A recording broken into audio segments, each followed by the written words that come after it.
अपने blood relatives, अपने parents, mummy papa, इसके अलावा इस दुनिया में किसी के ऊपर भरोसा नहीं किया जा सकता। मतलब hello friends, welcome back to my channel. और आज शाम की शुरुआत हो रही है श्रनिका की इस एक्टिविटी के साथ में। श्रनिका स्टिकर्स लेकर आती हैं और उसको इस टेबल पे चिपकाएंगी और थोड़ी देर वो चिपका रहता है और फिर उसको क्लीन करती हैं। तो मतलब उनके 1 घंटे की एक्टिविटी होती है ये पूरी।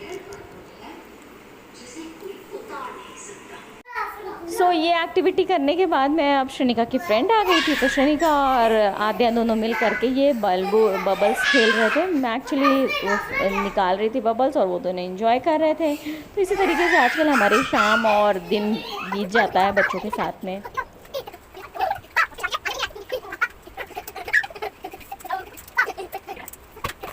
और आज मैं आप लोगों के साथ जो रेसिपी शेयर करने जा रही हूँ ये है खमन ढोकला की रेसिपी। एक्चुअली एक होती है जो कि हम लोग इंस्टेंट बनाते हैं बेसन के ढोकले को, लेकिन ये है खमन ढोकला की रेसिपी। तो इसके लिए अभी आपने देखा कि मैंने चने की दाल को लिया, 1 कटोरी बिल्कुल भर के चने की दाल ली मैंने। और दाल से कम ही आपको चावल लेना है। ये मैंने थोड़ा ज़्यादा ले लिया था, मुझे टेस्ट से समझ में आ रहा था, तो आप इससे भी कम चावल लीजिएगा अगर आप ट्राई करिएगा तो। और इसको मैंने भिगो करके रख दिया 4 घंटे के लिए इसको भीगने के लिए, क्योंकि इसे मुझे पीसना है।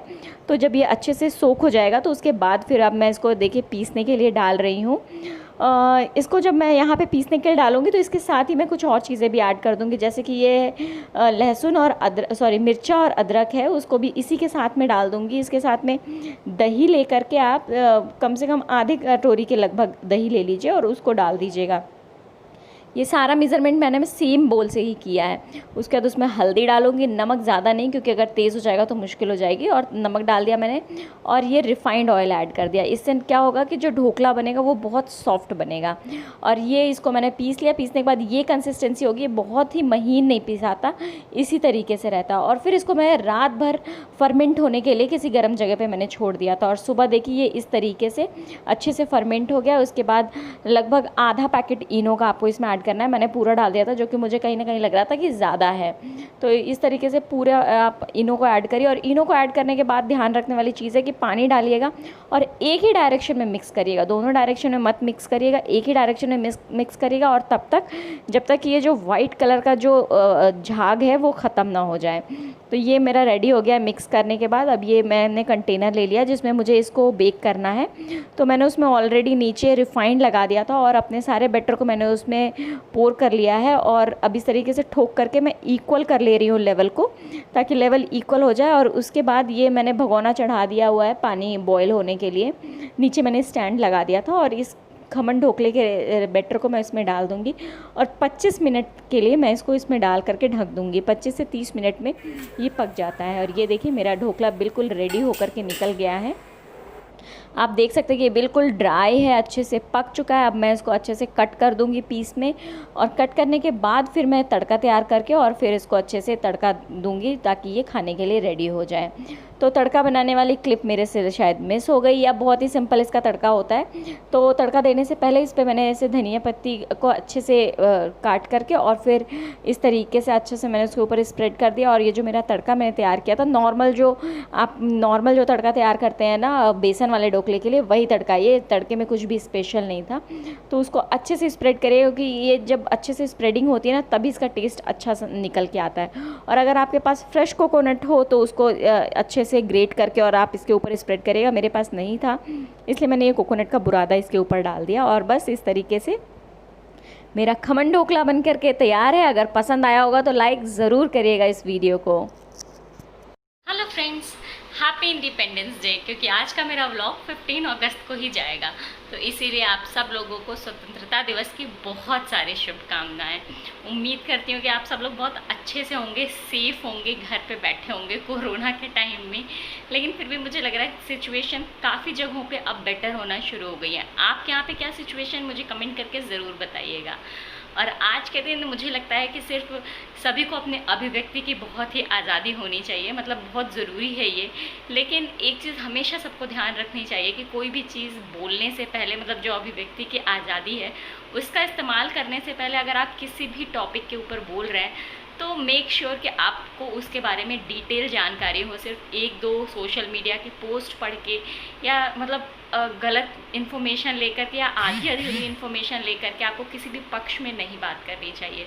हमेशा एक प्रॉपर इन्फॉर्मेशन मतलब पढ़ना चाहिए उसके बारे में, प्रॉपरली आप उसके बारे में पढ़िए उसके बाद, क्योंकि जब आप किसी भी बारे में जब पढ़ना शुरू करते हैं ना तो थोड़ी देर बाद आपको खुद समझ में आने लगता है कि क्या चीज़ सच है क्या चीज़ गलत है। मतलब मैं अगर आपको बात करूँ कि अचानक से मैंने ये बात क्यों शुरू करी, तो मैं कुछ दिनों से सुशांत का जो केस हुआ था, सुशांत सिंह राजपूत का जो केस हुआ था, स्टार्टिंग में तो ठीक है, सभी उससे बहुत ज़्यादा हर्टली मतलब टच्ड हो गए थे, पता नहीं क्यों, शायद वो कहते हैं ना प्योर सोल थे, शायद इस वजह से ऐसा हुआ था। तो स्टार्टिंग में तो मैं उनको नहीं फॉलो करी थी, लेकिन जब से ये रिया चक्रवर्ती का केस आया है ना बीच मतलब तब से मैं मतलब पूरा उस केस को फॉलो कर रही हूँ और मुझे अब समझ में आ रहा है एग्जैक्टली कि लिटरली क्या रियलिटी है उसकी।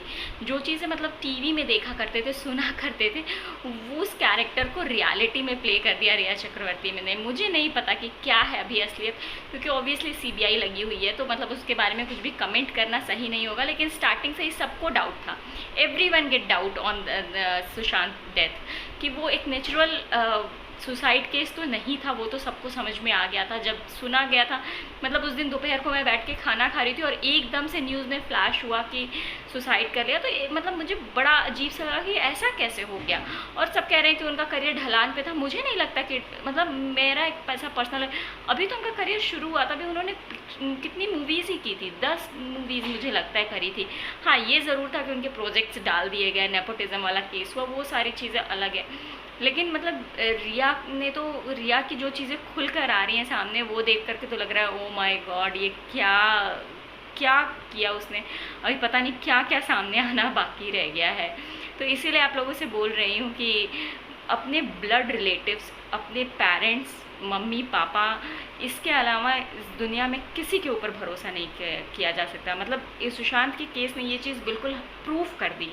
कहते हैं ना ये चीज़ें पता सबको होती है, लेकिन live in relationship, friendship, girlfriend, boyfriend, बहुत सारी चीज़ों के ऊपर लोग आजकल बहुत भरोसा करने लगे थे, लेकिन ये जो केस हुआ इसने सब कुछ क्लियर कर दिया कि आपके ब्लड रिलेटिव्स, आपके पेरेंट्स, आपके मदर फादर के अलावा आप किसी के ऊपर ब्लाइंड फेथ नहीं कर सकते हैं।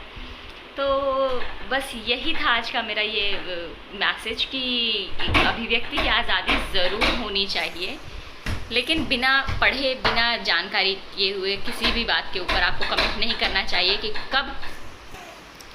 कब किस बारे में कौन सी इन्फॉर्मेशन सामने आएगी कोई नहीं जानता। क्या कर रही थी तुम? तो यही था आज का मेरा छोटा सा व्लॉग। अगर पसंद आया होगा तो लाइक कर दीजिएगा। आप भी अपनी अभिव्यक्ति की आज़ादी का इस्तेमाल करिए और कमेंट बॉक्स में जा करके कुछ अभिव्यक्ति करिए। इंतज़ार करूँगी, इतनी सारी मैं पोस्ट डालती हूँ उसके ऊपर थोड़ी अभी जा करके आप अपने उस उतना बड़ा आपके पास कहते हैं ना कि अधिकार है उसका इस्तेमाल करिए। मिलती हूँ आपको अपने नेक्स्ट ब्लॉग में और आपकी अभिव्यक्ति की आज़ादी का इंतज़ार करते हुए मिलूँगी फिर से आपको कल के ब्लॉग में। Till then take care.